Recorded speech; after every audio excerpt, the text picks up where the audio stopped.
História das religiões.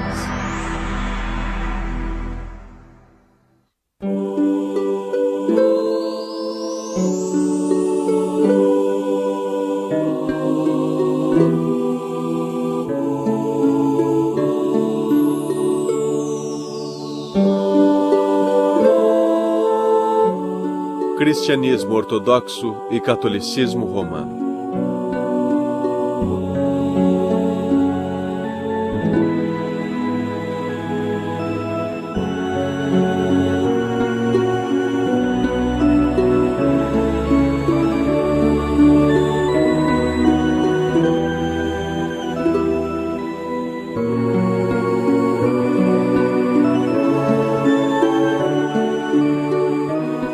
Em 7 de dezembro de 1965, foi realizada a última sessão pública do Segundo Concílio Vaticano em Roma. O Papa Paulo VI da Igreja Católica Romana e o Patriarca Atenágoras da Igreja Ortodoxa Grega fizeram uma declaração conjunta. Ela foi lida na Basílica de São Pedro, em Roma, e na Catedral de Faná, em Constantinopla.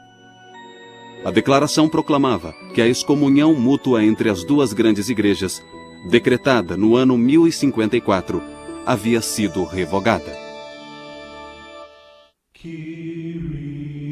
O sonho de reunificação tem inspirado cristãos ao longo dos séculos. Porém, a história do cristianismo não é feita apenas de fé e esforços compartilhados, mas de conflitos e divisão também.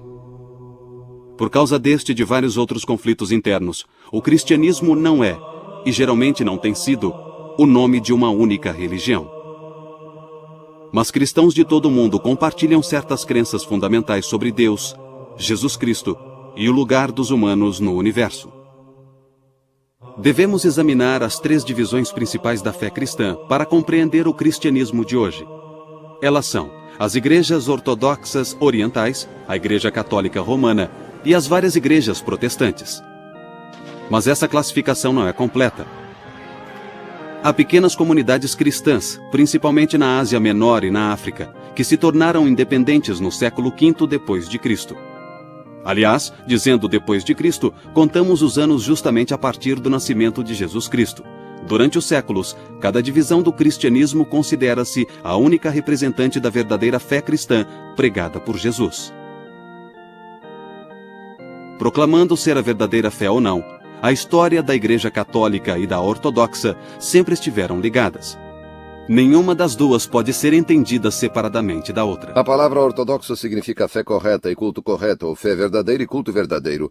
Nós nos consideramos a verdadeira igreja de Nosso Senhor Jesus Cristo. O nome da Igreja Ortodoxa sugeria originalmente que todas as demais comunidades cristãs eram heréticas.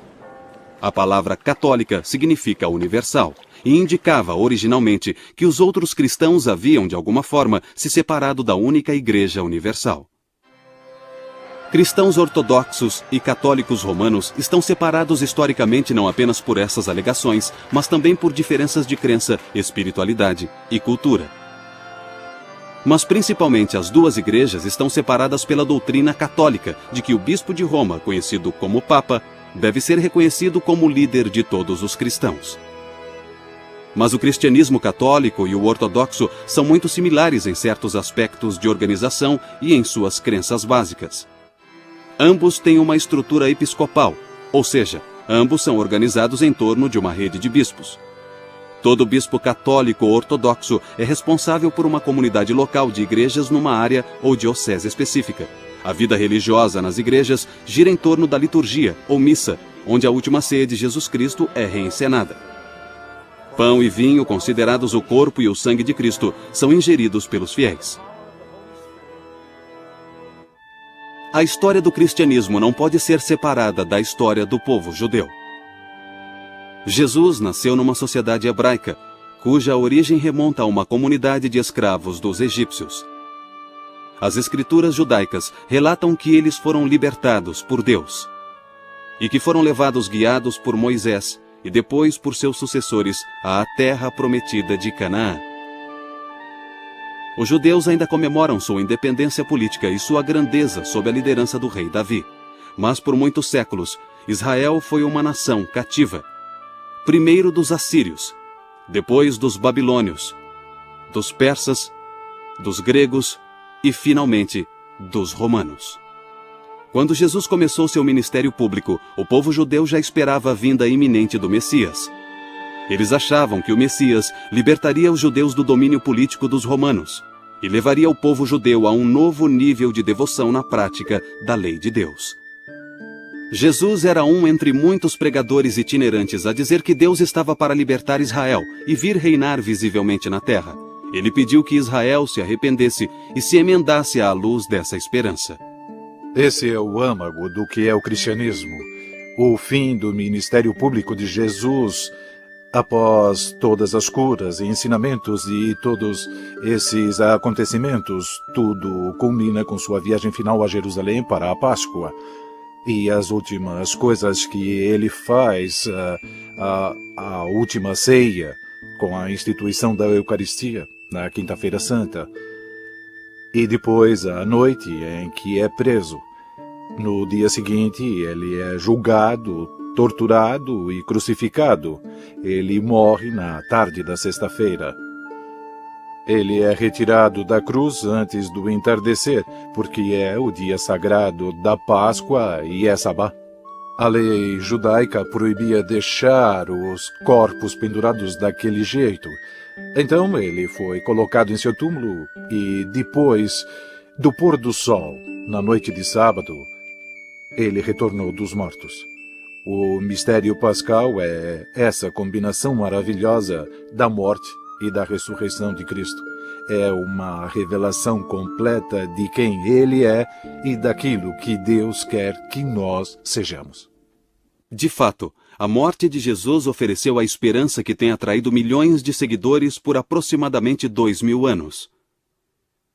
Jesus pode ter sido crucificado porque, aparentemente, as autoridades romanas viam suas doutrinas como uma ameaça à estabilidade pública.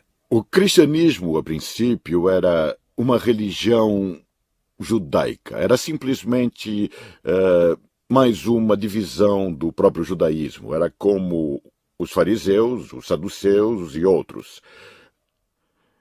Foi Paulo, ou talvez antes de Paulo, os helenistas, que levou o cristianismo aos gentios, aos não-judeus.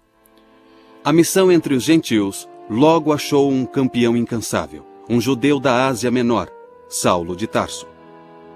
Saulo havia perseguido os cristãos e sua dramática conversão é descrita pelo livro bíblico dos Atos dos Apóstolos.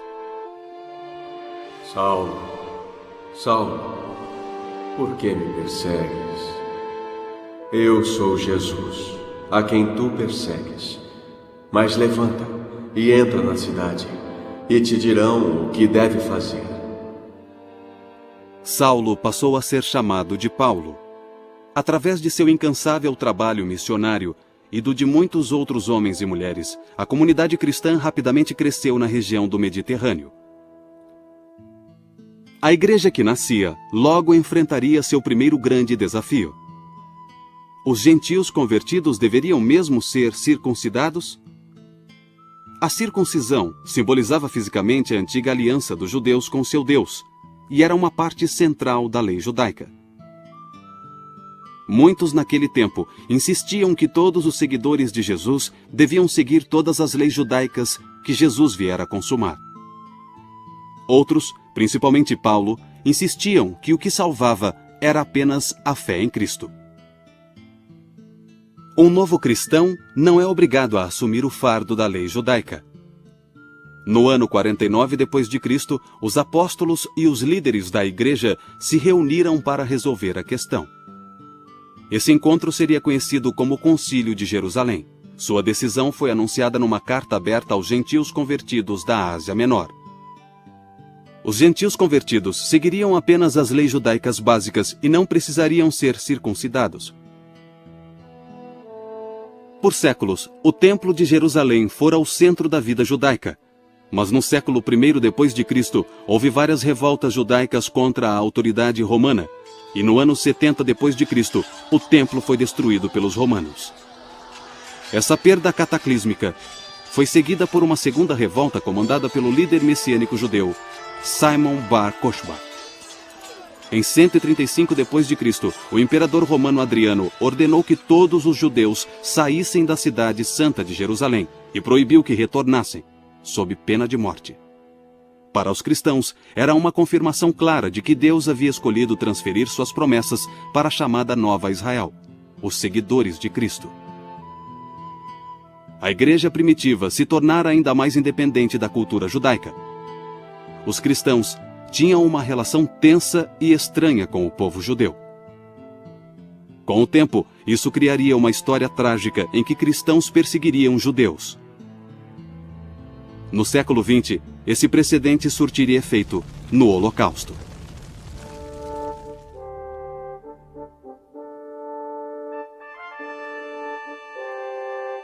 Os 3 primeiros séculos depois de Cristo são lembrados hoje pela perseguição romana, uma época gloriosa de mártires cristãos e de testemunho heróico do Evangelho de Cristo. De fato, houve perseguição esporádica nesse período.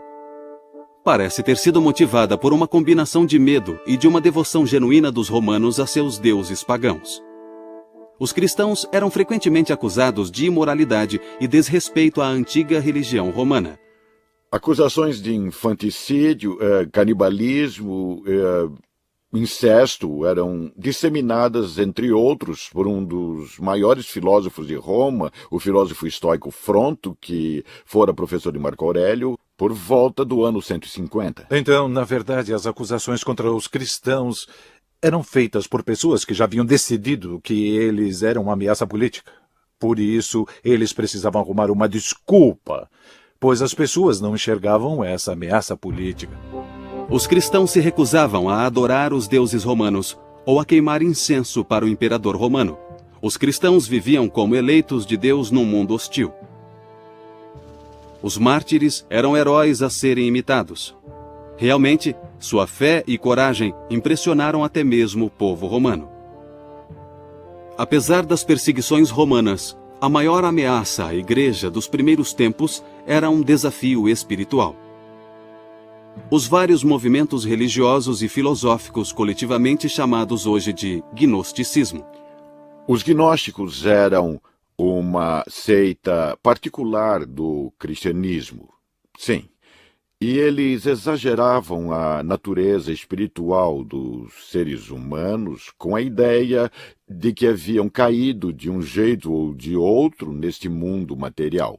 Sua preocupação principal era a libertação pelo conhecimento, a gnose. Por isso são chamados de gnósticos. Em resposta a esses desafios heréticos, a igreja primitiva assumiu compromissos teológicos, morais e institucionais que se tornariam a base de seu desenvolvimento futuro. A primeira resposta a essas heresias foi afirmar o cânone das Escrituras como o conhecemos hoje. A Bíblia cristã inclui as Escrituras hebraicas que os cristãos chamam de Velho Testamento. Ela também inclui os conhecidos 4 evangelhos, as epístolas de Paulo e textos atribuídos a outros apóstolos. O processo de canonização não ocorreu de uma vez só. Mas, no começo do século III, o cânone das escrituras cristãs estava estabelecido essencialmente tal como é aceito hoje. A igreja cristã se dedica à visão hebraica do Deus Criador, com todo o esplendor e mistério que essa visão hebraica implica. A segunda coisa foi estabelecer um grupo de pessoas que chamamos de bispos, ou seja, o Sagrado Magistério, os sucessores dos apóstolos. Os apóstolos conviveram com Jesus e testemunharam sua ressurreição. São certamente os intérpretes da mensagem de Jesus com maior autoridade. E a terceira coisa foi a declaração de fé, que chamamos de credo, uma espécie de resumo das crenças cristãs. Os gnósticos diziam que revelações esotéricas haviam sido transmitidas pelos apóstolos a poucos eleitos, mas os cristãos argumentavam que o testemunho apostólico havia sido dado publicamente a todos e que vinha sendo preservado nas igrejas, cuja fundação remontava até aos apóstolos. As pessoas usavam filosofias diferentes, usavam símbolos diferentes, usavam abordagens diferentes e começaram a perceber que havia alguns discursos sobre o objeto de nossa fé e de nossas orações que eram legítimos e outros que não eram. Havia discursos que não transmitiam bem esse mistério pascal, essa integridade da revelação de Cristo. E começou a haver separações da igreja. Havia pessoas dizendo coisas que claramente não condiziam com a tradição que herdamos dos apóstolos. Os bispos são os sucessores dos apóstolos e se tornaram os defensores supremos da ortodoxia na igreja. Desse modo, uma hierarquia centralizada foi estabelecida para preservar a unidade da igreja. A concordância com o bispo preservava a unidade e a fé da igreja local. A concordância entre os próprios bispos protegia a unidade da igreja universal. Mas como os cristãos determinariam o que constitui exatamente os ensinamentos universais dos bispos? Ireneu de Leão apontou para os ensinamentos do bispo de Roma, cuja sucessão apostólica remonta a Pedro e Paulo, ambos supostamente martirizados em Roma. Os católicos romanos acreditaram em Ireneu, defendendo uma autoridade especial para as interpretações do bispo de Roma.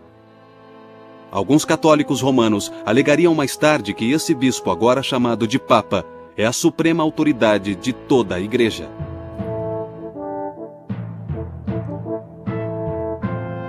Quando Augusto estabeleceu o Império Romano em 31 a.C., foi certamente um dos maiores feitos da antiguidade.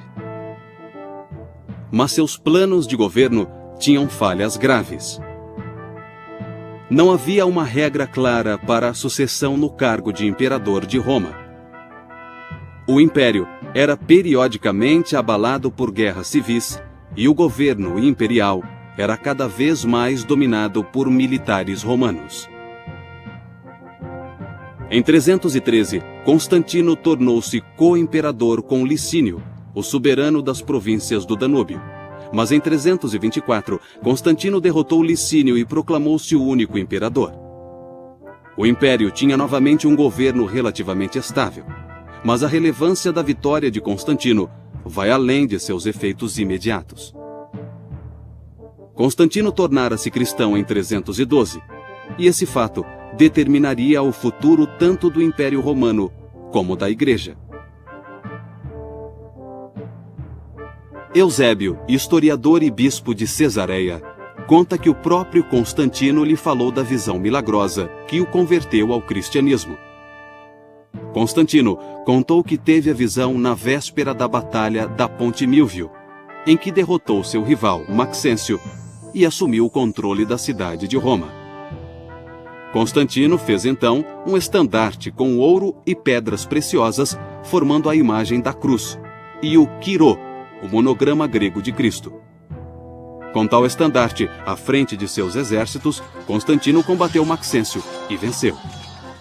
A conversão de Constantino teve um grande efeito na igreja de então.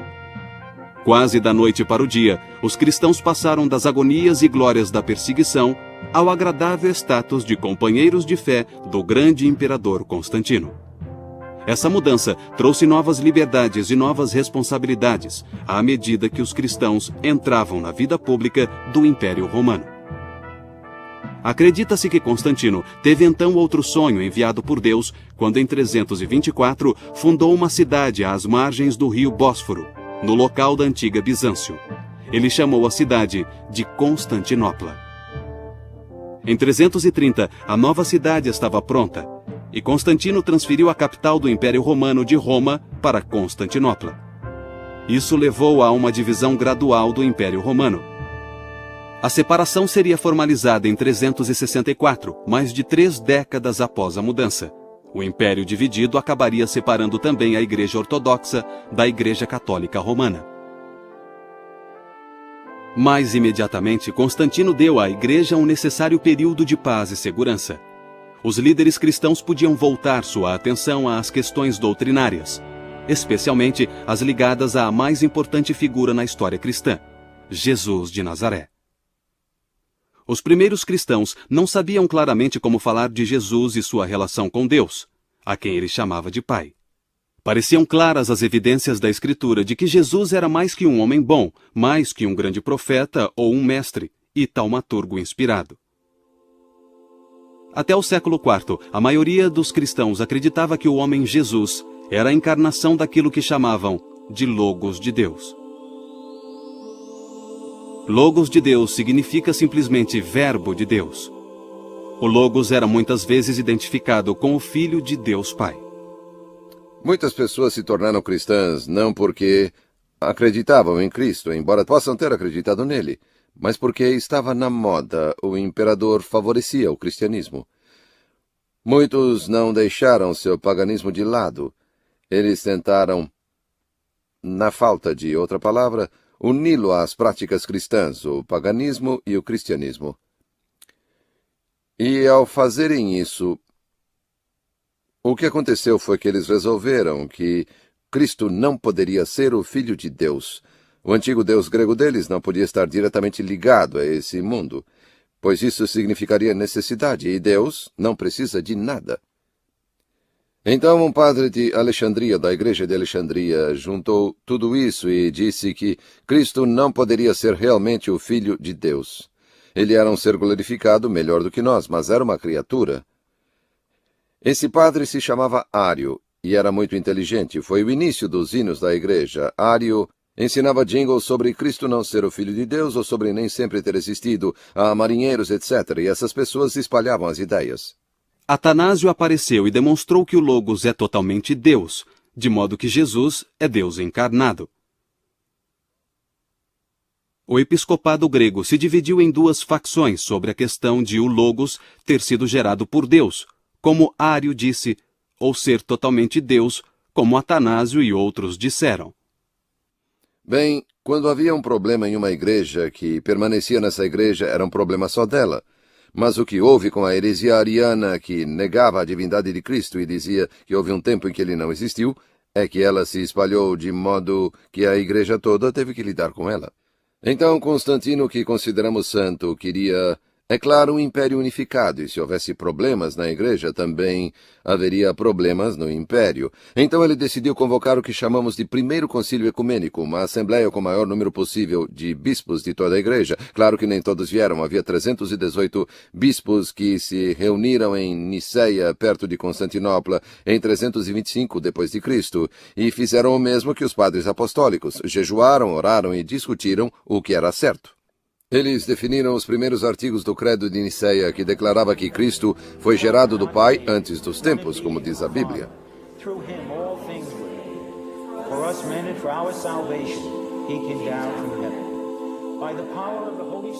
O Concílio de Niceia é considerado tanto pelos ortodoxos como pelos católicos o primeiro grande concílio ecumênico. Mas o arianismo ainda tinha muitos defensores importantes no clero. Sua posição se fortaleceu quando Constantino morreu em 337 e seu filho Constâncio, um ariano, subiu ao trono. A Igreja é obrigada a definir cada vez com maior precisão o modo correto de falar da própria natureza de Cristo e a defender os dois lados, ora defendendo sua divindade, ora defendendo sua humanidade. Mas essa definição, de certo modo, é o que estimula o Credo de Niceia. Estimula algumas mudanças na liturgia, algumas mudanças no modo de celebrarmos a Eucaristia, mudanças estas que visam a vacinar o corpo da Igreja contra essas interpretações errôneas.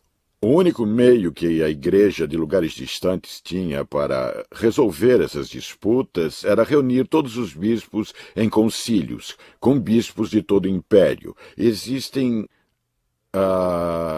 7 deles que são reconhecidos como concílios ecumênicos, tanto pela Igreja Ortodoxa Oriental como pela Católica. O primeiro foi o de Niceia, sobre a doutrina da Trindade. Houve 2 no século V que trataram de Cristo. Cristo é totalmente divino? Totalmente humano? Ambos? Como? Eram questões importantes. Na verdade, isso levou a uma divisão permanente. O foco continuou a ser as questões sobre Cristo, se ele tem uma só vontade e atividade ou duas e assim por diante. Essas eram questões muito importantes na política do Oriente.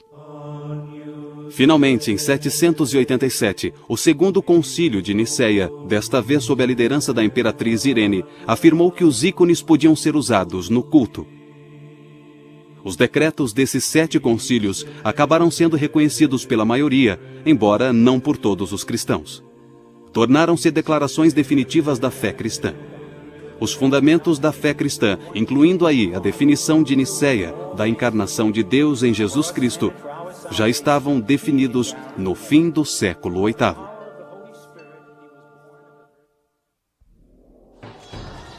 Em 410, Alarico, um líder visigodo e cristão ariano, conquistou a cidade eterna, Roma.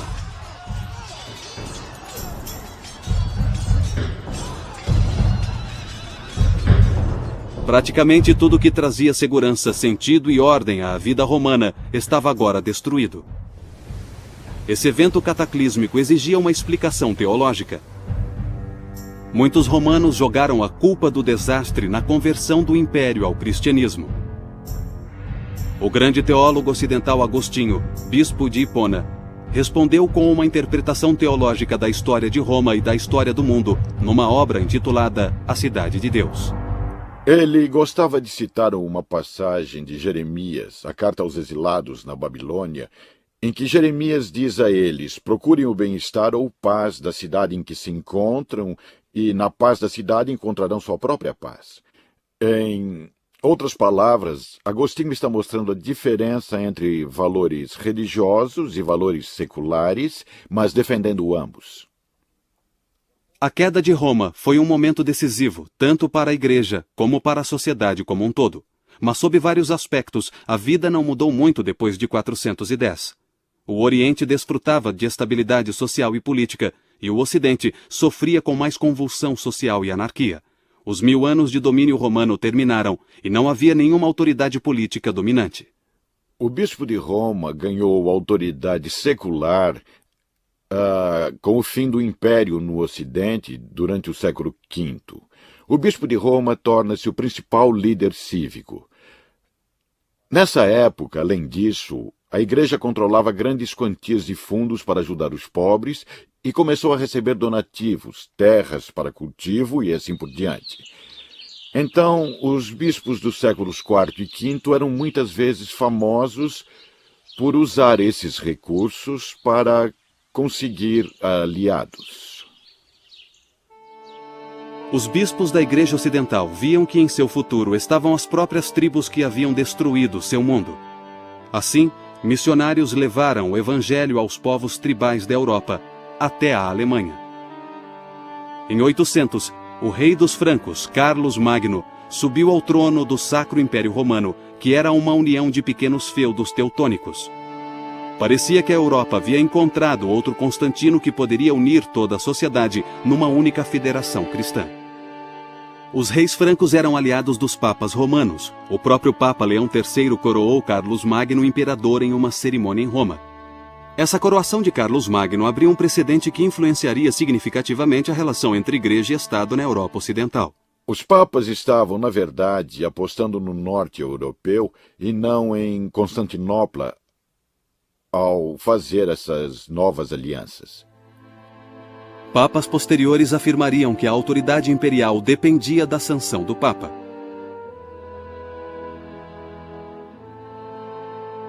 Carlos Magno não trouxe uma estabilidade duradoura. Sua dinastia durou apenas uma geração após sua morte. Bispos e até mesmo abades eram obrigados a agir como líderes políticos locais. Enquanto isso, a Igreja Ortodoxa desenvolvia sua própria teologia e vida espiritual distintas. A solução da controvérsia iconoclasta pelo Segundo Concílio de Niceia em 787 fundamentara o uso de ícones na liturgia. Essa prática fortaleceu o sempre presente veio místico dentro da Igreja Ortodoxa. Assim, não foi surpresa a Igreja Oriental ter gradualmente desenvolvido uma teologia predominantemente mística. Há certas coisas sobre Deus que não compreendemos, e é assim que deve ser, porque é assim que Deus quer que seja. É o que significa misticismo, certo? E isso significa que há algo além do plano físico, que há uma natureza espiritual e que não sabemos o que Deus é. Ele estabeleceu certas regras e nós respeitamos essas fronteiras. A distância entre a Igreja Católica Romana e a Igreja Ortodoxa aumentou e a continuidade de sua união parecia impossível. Havia o antigo problema em relação à autoridade do Papa. Essa discordância fundamental foi exacerbada por disputas teológicas. A mais importante foi uma disputa sobre a relação entre as três pessoas da Trindade. A Igreja Católica Romana costumava acrescentar a frase "e do Filho" ao credo de Nicéia. Portanto, ficava: "Creio no Espírito Santo, o qual procede do Pai e do Filho." A Igreja Ortodoxa considerava isso uma inovação que beirava a heresia. Duas coisas são importantes. Em primeiro lugar, é teologicamente incorreto. Só há uma cabeça na Trindade, Deus Pai. O Filho foi gerado do Pai antes dos tempos. O Espírito Santo só procede do Pai, certo? Em segundo lugar, o Ocidente fez algo sem precedentes. Mexeu em uma coisa que havia sido decidida por toda a Igreja. Em 863, rompeu-se a união entre o Papa Nicolau de Roma e o patriarca ortodoxo Fócio. Foi a primeira separação formal entre a Igreja Católica Romana e a Igreja Ortodoxa. Mas foi uma separação temporária. Entretanto, as diferenças teológicas entre as duas igrejas não foram resolvidas, e a união restaurada também seria temporária. O filioque é o maior ponto de controvérsia entre a Igreja Oriental e a Igreja Ocidental até os dias de hoje. Na verdade, a Igreja Anglicana, há poucos anos, propôs tirar o filioque do credo, não dizendo mais procede do Pai e do Filho, se isso ajudasse a reunião com a Igreja Oriental. Em 1053, o Papa Leão IX montou uma campanha militar contra tribos normandas que ameaçavam igrejas cristãs no sul da Itália. Ele foi derrotado e capturado. Da prisão, ele conseguiu enviar um emissário, o cardeal Humberto, para pedir ajuda ao imperador bizantino e ao patriarca de Constantinopla. A carta de Leão ao imperador bizantino era conciliatória, mas sua carta ao patriarca tinha um tom muito diferente. Havia uma controvérsia entre um papa muito dogmático e um patriarca muito dogmático de Constantinopla, e nenhum deles abria mão de suas tradições. Um decreto de excomunhão foi enviado pelo Papa a Constantinopla. Ele foi deixado no altar de Santa Sofia. Um dos diáconos o pegou e correu atrás do emissário para devolvê-lo, mas ele não aceitou. Então, é claro, o Oriente teve seu concílio e excomungou o Ocidente. Essas sanções mútuas só seriam retiradas em 1965, mais de 900 anos depois. Em cerca de 610, um sério e devoto mercador árabe ouviu em sonho uma voz, ordenando que ele lesse. Ao despertar, o mercador teve a visão de um homem que o cumprimentou pelo nome e disse: "Tu és o mensageiro de Alá." Os muçulmanos acreditam que assim começaram as visões em que Maomé recebeu os discursos que se tornariam um livro conhecido como A Leitura, ou em árabe, Alcorão. Nele há várias injunções para a disseminação da fé, e os primeiros muçulmanos se esforçaram para conseguir isso até à força, se necessário. Em 714, a Espanha estava dominada por exércitos muçulmanos. Conforme eles continuavam sua expansão, ficou cada vez mais evidente que poderiam destruir as nações cristãs do Império Bizantino e da Europa Ocidental. Após a derrota em Anatólia, em 1071, o imperador de Bizâncio, Aleixo Comneno, pediu ajuda ao Ocidente. Os imperadores do Oriente pediram ajuda ao Ocidente e conseguiram. As cruzadas atendiam os pedidos dos imperadores do Oriente. Foi uma operação de resgate da Igreja Oriental. Religiosos e cavaleiros católicos da Europa Ocidental atenderam prontamente. Muitos ficaram simplesmente horrorizados ao saber que cristãos do Oriente estavam sendo ameaçados por aquilo que eles viam como uma nação pagã. A Palestina, a terra santificada pela vida e morte de Jesus, era controlada por muçulmanos. E alguns membros do clero preferiam que os exércitos se unissem para combater um inimigo comum, em vez de uns aos outros. De qualquer modo, em 1095, o Papa Urbano II convocou uma cruzada.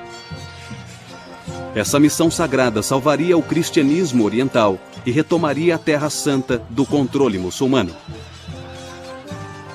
Uma série de 4 cruzadas durou até o século XIII. As relações entre os cruzados ocidentais e a corte bizantina pioravam cada vez mais. Os líderes das cruzadas viam os ortodoxos como traidores e inimigos. O que começou como uma missão para salvar cristãos ortodoxos dos muçulmanos, tornou-se em meados do século XII uma missão contra os próprios cristãos ortodoxos. Em 1204, cruzados católicos romanos saquearam Constantinopla. Nas palavras do historiador Calisto, foi um ato que a Igreja Ortodoxa jamais esqueceria ou perdoaria. Mesmo assim, os esforços para a união continuaram, mas as duas igrejas continuaram separadas. Em 1261, o imperador cristão da Niceia, Miguel Paleólogo, recuperou Constantinopla e devolveu-a aos orientais ortodoxos. Mas sua vitória trouxe apenas um descanso temporário de 200 anos, antes que Constantinopla caísse nas mãos de outro inimigo, os turcos otomanos. Em 29 de maio de 1453, os turcos tomaram Constantinopla. O último imperador bizantino, Constantino XI, foi assassinado. Nos séculos 13 e 14, a Rússia esteve sob o domínio dos mongóis e isolada do restante da cristandade. A Rússia começava a se recuperar no século XV, quando o Império Bizantino chegou ao fim. Então era natural que essa grande nação ortodoxa se tornasse a sede principal da Igreja Ortodoxa. No século XVII, o patriarcado foi abolido por Pedro, o Grande, da Rússia. A Igreja conseguiu manter uma rede de seminários e mosteiros, mas ela sobreviveu principalmente graças à profunda devoção do povo russo. Para compreender a história do catolicismo romano no período medieval, precisamos voltar à nossa história do cristianismo ocidental da época, quando nações-estado da Europa Ocidental começavam a surgir. A Idade Média é chamada de Idade da Fé. Podemos até dizer que foi uma era de intenso entusiasmo religioso. A Igreja não via com bons olhos alguns novos movimentos religiosos. Seu poder era cada vez mais ameaçado. A Igreja, às vezes, pedia às autoridades seculares que forçassem os dissidentes a capitular, sob ameaça de penas civis que incluíam a pena de morte. Mas alguns católicos estenderam a mão a esses movimentos dissidentes. 2 homens em particular, Domingos e Francisco, romperam com a vida monástica e reuniram a seu redor comunidades de irmãos ou frades. Esses homens atuavam como pregadores itinerantes. Eles se sustentavam pedindo esmolas. Não levavam a vida respeitável e estável da reclusão no mosteiro. Os franciscanos e dominicanos são muito importantes, principalmente no século XIII, logo após a sua fundação. Eles se tornaram missionários no mundo islâmico, eles eram interessantes, eles dominaram as universidades rapidamente. Acho que por causa de seu sistema de recrutamento. Não dependiam de favores de algum bispo de sua terra. Podiam mandar seus homens para onde quisessem. Então os franciscanos e os dominicanos eram os melhores professores da Universidade de Paris, no século XIII. Também eram inquisidores. Lembrem-se de que a Inquisição só estava tentando saber se havia alguma heresia à solta. Eram precisamente as ordens mais zelosas, os cistercienses, franciscanos e dominicanos, que forneciam os inquisidores. A vida espiritual e intelectual do catolicismo romano teve seu período de maior expansão durante o século XIII, mas a própria Igreja Católica era cada vez mais atacada. A hierarquia católica era criticada não apenas pelas autoridades seculares que queriam seu lugar, Muitos no clero estavam convencidos de que o poder temporal da Igreja ameaçava o cristianismo mais do que qualquer heresia ou exército do Islã. Ninguém negava que as autoridades da Igreja muitas vezes abusavam de seu poder. O que era ainda pior, vários desses abusos eram motivados pela necessidade financeira da Igreja. Foi nesse clima volátil que o monge agostiniano da Alemanha denunciou com veemência os abusos da Igreja. Acima de tudo, esse monge rejeitava a ênfase católica nos rituais religiosos e defendia que bastava a fé na salvação efetuada por Cristo. Lutero, a princípio, não pretendia abandonar a Igreja Católica, mas a Igreja o condenou como herege e, em 1521, Lutero foi excomungado. Com o Papa Paulo III, o Concílio de Trento teve 3 sessões, de 1545 a 1563, e publicou uma ampla série de decretos sobre teologia e disciplina eclesiástica. O Concílio de Trento foi basicamente uma rejeição de várias ideias protestantes, uma rejeição da doutrina de Lutero, de justificação pela fé, uma reafirmação da doutrina católica dos 7 sacramentos em vez de 2 sacramentos, um respaldo à autoridade dos bispos e do Papa e assim por diante. Trento cobriu praticamente tudo. Em outras palavras, a Igreja Católica Romana reafirmava ser a única intérprete autorizada das Escrituras e da tradição apostólica. Os séculos XV e XVI também presenciaram um dos eventos mais trágicos da história da Europa, a Inquisição. A Inquisição foi um evento complexo. Na verdade, houve 2 inquisições diferentes nessa época, a Inquisição Espanhola e a Inquisição Romana. Alguns protestantes espanhóis foram vítimas da Inquisição Espanhola, mas a maioria era de judeus, muçulmanos e pessoas convertidas dessas religiões ao cristianismo. Acho que, independentemente do que a Inquisição tenha sido realmente, ela se tornou um símbolo da intolerância religiosa, de uma reação exagerada, radical e extrema à diversidade dentro da Igreja. E estavam acontecendo muitas coisas, havia muita divisão na Igreja Católica daquela época, muitos desafiavam os elementos mais fundamentais da fé, muita gente na Igreja Católica acreditava que isso era um ataque mortal à realidade do cristianismo. A Espanha exilou 170 mil judeus. Os últimos navios transportando judeus partiram da Espanha em 2 de agosto de 1492, um dia antes da partida da expedição de Cristóvão Colombo. Em 1500, os muçulmanos espanhóis teriam de fazer a mesma escolha: conversão ou exílio. Mais tarde, a Inquisição Romana seria responsável por um dos julgamentos mais infames de todos os tempos: a condenação do grande astrônomo Galileu por heresia em 1642. Essa condenação só seria revertida 350 anos mais tarde.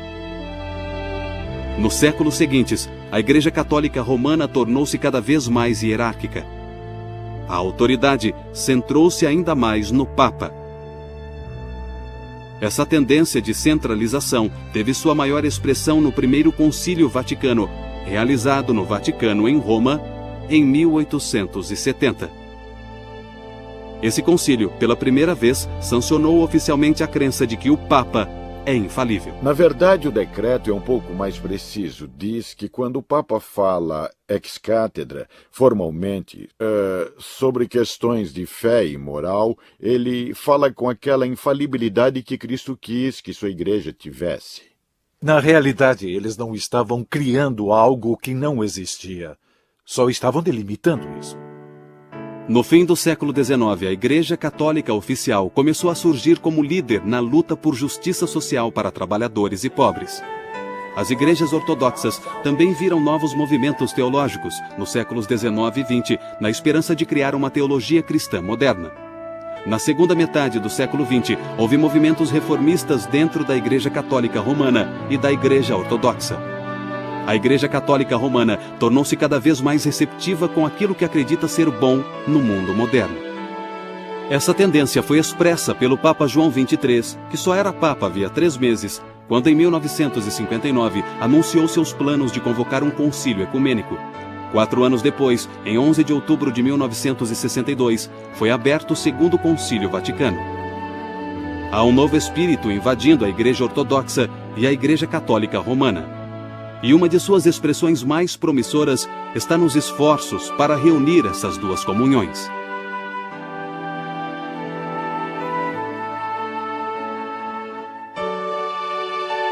Apesar dos esforços de religiosos e teólogos de ambas as comunidades, a Igreja Ortodoxa e a Igreja Católica Romana continuam divididas por questões de crença e costume. Mas pela primeira vez em muitos séculos, há motivos para ter esperança de que essa divisão logo acabe. Sempre haverá tribulações. A Igreja sempre enfrentou perturbações de fora e de dentro, porque Satanás está sempre tentando nos destruir. Quando contemplamos a história da salvação, há 2 histórias. A história da graça e a história do pecado. E essas 2 histórias interagem constantemente. Acreditamos que com a morte e ressurreição de Jesus, temos uma garantia do triunfo da história da graça. No final, a vontade de Deus prevalecerá.